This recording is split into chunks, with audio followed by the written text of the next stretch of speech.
Surya Paloh bahkan menyampaikan rasa dukanya atas penetapan tersangka Sekjen Partai Nasdem itu. Ketum Nasdem Surya Paloh mengklaim penetapan Menkominfo sebagai sekaligus Sekjen Partai Nasdem Johnny G. Plate sebagai tersangka tidak ada kaitannya dengan intervensi politik atau intervensi kekuasaan. Paloh menambahkan, jika benar ada intervensi, maka akan ada hukum alam yang berlaku.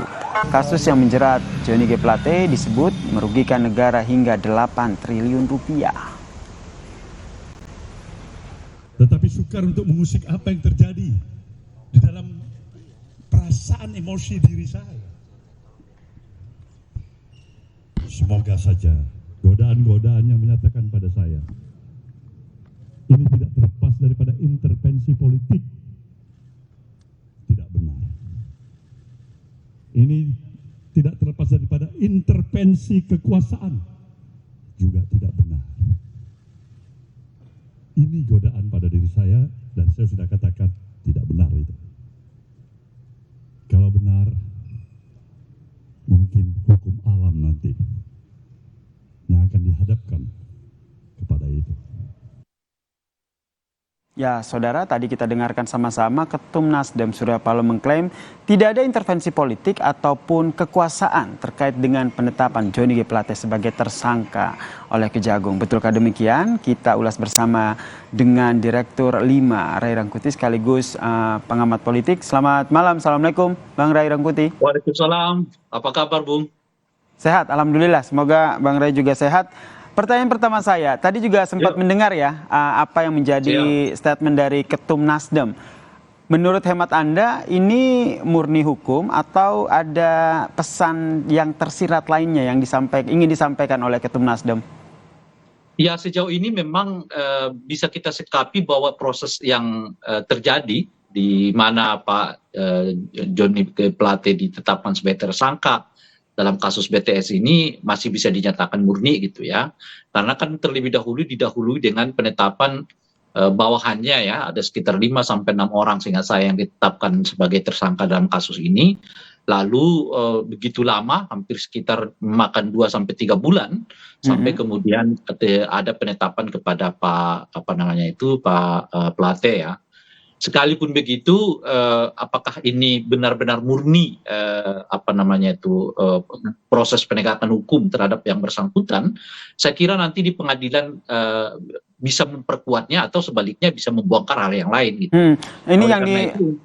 Ini yang mau saya tegaskan dulu. Menurut hemat Anda, Bang Ray, ini berarti memang tidak ada intervensi politik maupun kekuasaan ya terkait dengan penetapan Johnny G. Plate Menkominfo sekaligus sekjen dari Partai Nasdem ini ya sebagai tersangka ya?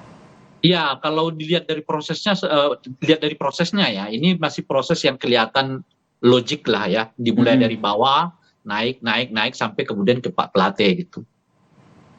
Oke, kemudian apakah tentu saja kalau kita lihat penetapan Johnny G. Plate tidak bisa kita lepas begitu keterkaitan dengan dinamika politik yang terjadi saat ini. Anda membacanya atau jika dikaitkan itu Anda membacanya seperti apa? Itulah makanya sekalipun kelihatan Pak Surya Paloh mengatakan bahwa tidak ada intervensi baik itu pemerintah maupun politik ya maupun kekuasaan gitu. Tetapi kita tahu betul beliau tidak bisa menyembunyikan juga perasaan kecewa. Kecewa ini menurut saya bisa jadi pada 2 hal ya. Pertama tentu kepada individu Pak Johnny sendiri, kalau benar-benar kasus ini murni adalah bagian penegakan hukum, mengapa sampai harus melibatkan beliau sebagai sekjen Nasdem gitu. Tapi boleh juga kecewa secara politik karena Pak Surya Paloh atau Nasdem masih berada dalam lingkaran Pak Jokowi gitu ya, koalisi, sementara yang melakukan proses penegakan hukum ini adalah lembaga kejaksaan yang benar-benar di bawah kekuasaan Pak Jokowi gitu. Jadi mungkin ada 2 kekecewaan dalam konteks itu gitu. Apakah nggak bisa ditunda ya? Jangan sampai sekarang, mungkin kapan waktu yang lain, nah seterusnya itu gitu. Dan lebih kuat lagi karena penetapan ini berhembus seiring dengan makin kuatnya semacam ketegangan antara Pak Surya Paloh dengan Pak Jokowi. Saya kira juga perhatian publik yang tinggi terhadap kasus ini, salah satunya di latar belakangi oleh situasi ini gitu. Karena secara umum kan kita udah terbiasa juga sih sebetulnya melihat menteri ditangkap ya, menteri Berarti Anda juga menduga ataupun ya menduga bahwa penetapan Johnny G. Plate ini sedikit banyaknya ataupun sedikit ada keterkaitannya dengan dinamika politik yang terjadi antara koalisi pemerintah di bawah naungan Joko Widodo dan juga Partai Nasdem.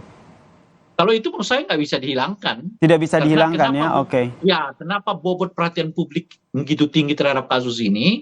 Mengingat sebetulnya kalau penetapan menteri, selevel menteri jadi tersangka kasus korupsi, ini kan bukan barang baru kan, udah begitu banyak menteri kita yang ditersangkakan sebagai kasus korupsi, tapi kali ini relatif mendapat perhatian publik karena hubungannya dengan Pilpres kan gitu. Berarti Anda juga membaca bahwa Ketum Nasdem Surya Paloh ini juga khawatir begitu ya, akan ada dampak secara politik terhadap Nasdem. Saya kira dampak itu tidak berada pada aspek yang memang memilih Nasdem setelah Anies ditetapkan sebagai tersangka. Jadi kita ibaratkan begini. Johnny G. Plate maksudnya. Anies ditetapkan sebagai capres oleh Nasdem. Oke. Itu maksud saya ya. Jadi artinya kan ketika Nasdem menetapkan Anies sebagai capres, ada kenaikan lumayan bagus lah bagi Nasdem dari hal elektabilitas. Dan menurut saya itu tidak terganggu dengan penetapan Johnny G. Plate sebagai tersangka dalam kasus ini gitu.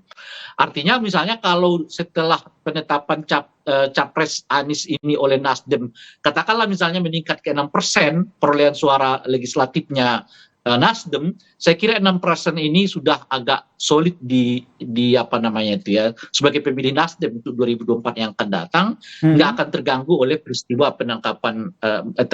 penyangkaan terhadap saudara Johnny G. Plate gitu. Jadi kesedihan yang ingin disampaikan oleh Surya Paloh ini seperti apa? Apakah sedih karena secara politik ada semakin renggang begitu hubungannya dengan Presiden Joko Widodo? Sederhananya salah satu menteri yang seharusnya memberikan citra yang baik, ini menteri saya loh dari Partai Nasdem, justru mencoreng nama dari Joko Widodo sehingga semakin renggang begitu antara Joko Widodo dan juga Surya Paloh. Ya, itu salah satunya. Tapi hal yang lain itu adalah soal kemungkinan orang yang masih belum menentukan pilihan, itu kemungkinan agak sulit lagi masuk ke Nasdem. Itu jadi perolehan suara pasca penetapan capres Anies sebagai calon presiden Nasdem akan menyulitkan untuk masuk lagi ke dalam pasca penetapan saudara Johnny G. Plate ini sebagai tersangka gitu. Mungkin di situ artinya akan ada kesulitan bagi Nasdem menaikkan elektabilitas mereka di atas apa yang sudah mereka peroleh saat ini setelah penetapan saudara Anies sebagai calon presiden dari Nasdem gitu. Oke, jadi menurut Anda Surya Paloh akan khawatir ya elektabilitas dari Nasdem ini akan stuck begitu ya? Tersendat begitu ya? Tersendat ya. Oke. Terakhir, dengan kasus ini jika kita kaitkan dengan dinamika politik yang terjadi, apa yang ingin Anda sampaikan? Ya memang karena situasinya agak berat dengan politik ya. Saya pikir ada dua hal yang perlu kita ingatkan kepada kejaksaan khususnya adalah pertama, kejaksaan betul-betul harus memproses kasus ini dengan prinsip penegakan keadilan ya. Jadi jangan sampai itu dilampaui. Karena ini lagi-lagi perhatian kita begitu tinggi terhadap kasus ini bukan karena kasusnya ya. Karena menangkap menteri itu udah hal biasa dilakukan sebelum-sebelumnya gitu. Tapi karena ada situasi politik yang mengiringi gitu. Untuk menunjang supaya tidak ada asumsi bahwa kasus ini misalnya direkayasa, ditunggangi kepentingan politik macam-macam, saya kira kejaksaan juga harus lebih proaktif untuk membuka kasus ini lebih transparan kepada publik, sehingga bermacam dugaan yang mungkin akan hadir setelah penetapan ini dapat ditepis dari awal sehingga betul-betul ya apa yang dilakukan kepada saudara Johnny G. Plate itu bagian dari murni kasus hukum ya, murni kasus hukum dan tidak ada intervensi politik apalagi intervensi kekuasaan. Terima kasih Direktur 5 Bang Ray Rangkuti telah bergabung bersama kami di Kompas Malam. Salam sehat Bang. Terima kasih banyak. Dan saudara, selepas jeda Kompas Malam.